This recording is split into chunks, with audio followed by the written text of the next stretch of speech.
welcome to another House of Wisdom video, and today we're going to go over the Spyderco Para 3 sprint runs and different versions that it exists in. This video is for two types of knife guys. First of all, the knife collectors who want to have an encyclopedic assessment of what's out there in the Para 3 styles and sprint runs. And the other type of knife guy is a user. You want a Para 3 to use as a tool. You're only going to buy one of these knives, and you would like to look at all the possible variations so you can make an educated guess on which is going to be the best one for you to buy. The Para 3 was initially released in early 2017 and has had possibly more sprint runs in a shorter period of time than any other knife known. For the purpose of this review, we're going to count a distinct model of knife as either having a different blade steel or a different handle, but not the blade type. In effect, if it has a plain versus surrendered versus combo blade, we don't pay attention to that, versus a coated blade, DLC or PVD, versus just a satin finish blade. We won't count that as a different knife. It has to be a different handle or a different steel. When we were kids, we collected Matchbox cars or Hot Wheel cars. They cost around $1 to $2. And now with sprint run Spyderco knives, you're going to go $130 if you get a new one in the standard steel. If you go to the secondary market, you can get up to $300 on some of the sprint runs that aren't in existence and aren't being produced again. It has been said by some people that the Sage 5 is a better knife than the Para 3. It has a thinner blade stock, it has a better blade shape, and there's a better blade to handle ratio, and I get these arguments. But what you don't get with the Sage 5 that you do get with the Spyderco Para 3 is you get 13 different steel types that have come out in just 2 years, and 3 of these steel types have different handles, so they come in more colors than a bag of Skittles or a parking lot full of Lamborghinis. So that having been said, we'll go ahead and start with them. The first version of the Para 3 came out in S30V steel with these textured black G10 handles. It has a compression lock, as do all of them. And it's just a great knife. So that's the first one. It came out in S30V. There's also a digital Camo version of the S30V. The next knife I want to talk about, and different blade steel, is S90V, and it has a carbon fiber handle. Actually, it's a G10 with a peel-ply carbon fiber inlay over it. And next steel is 52100, which is a steel made from, usually used on ball bearings. It has a carbon fiber scale also. Again, that's G10 with a carbon fiber peel-ply overlay. And one that's still available is S35VN. It is a Blade HQ exclusive and comes in a brown G10 handle. The next one is S110V. See if you can see that. There you go, S110V. It comes in the Burple, the blue-purple handle, and the blade steel is S110V. This one has an acid stonewash. Knives Plus out of Amarillo, Texas will sometimes do an acid stonewash or different blade treatment on the clip and the blade, and they only charge an extra $10 to do that onto the usual price of the knife. And well, there you go. I thought it was a little more interesting, so that's why I did it. It's the S110V Burple knife. Next is a M4 steel in natural. And this is an interesting one. If you wanted to make your own handle color that didn't exist, you would want to get this knife and then get the RIT dye that you wanted, and then you can dye the natural handle any color that you want. Next is the 4V steel, and this is a St. Nick Knives exclusive.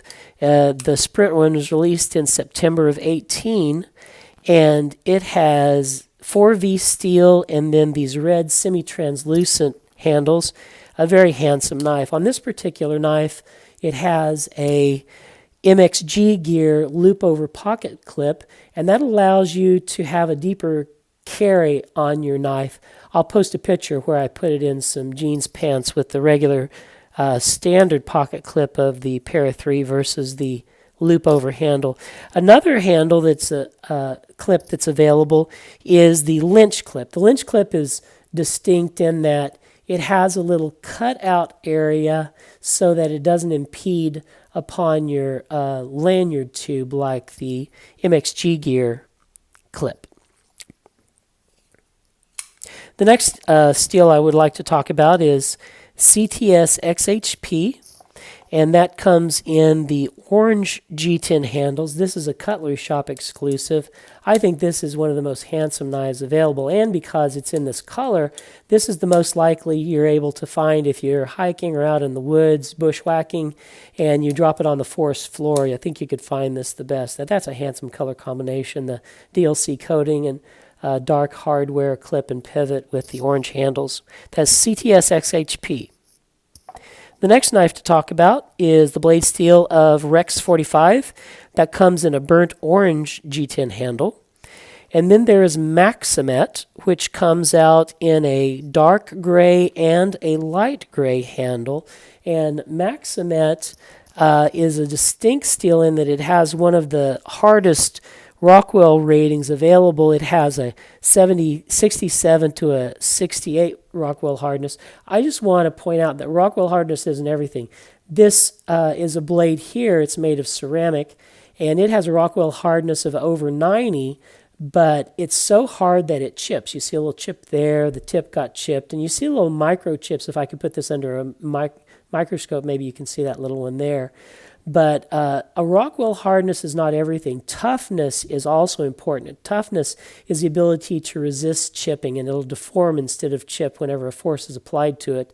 So the hardest blade is not necessarily the best blade. I'm going to put up a graph here from Carpenter Steel that has a graph on corrosion and edge retention. And Maxamet has some of the best edge retention of any knife because of its hardness. But it is very subject to corrosion. As you can see, all of the other knives have better corrosion. And the next hardest are the XHP and the 204P. The 204P is the same basic recipe as Bowler M390. And so as far as a combination of hardness excuse me, and rust resistance, I would say 204P is a superior steel. Moving on, though, Cru Wear comes in a light gray and a black or dark gray.